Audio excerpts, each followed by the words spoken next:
Hey guys, today I'm going to show you how to change a rear turn signal or blinker bulb or a brake light bulb or a reverse light bulb on this 2010 Chrysler Town and Country.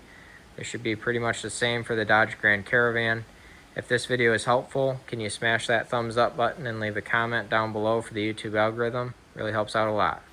So open your trunk and then you'll be able to see these T30 Torx bit screws, one right here, the next right here. So you're going to take out these screws. Now that we've got those screws out, we can very carefully pull this light out. I think I'm actually going to use two hands so that I can pull right here and wiggle and pull.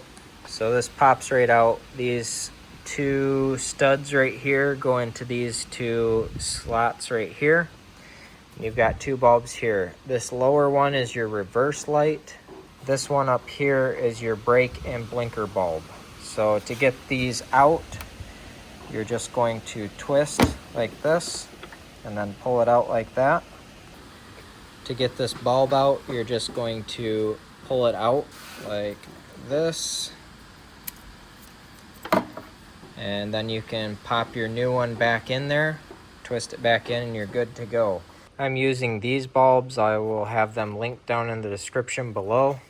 Both of these bulbs are the same. If you want a Sylvania bulb, it is this part number right here. I will also have this linked down in the description below. From here, you just put it back in the way you took it apart.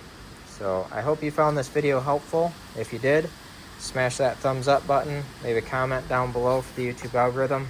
Thank you for watching and have a good one.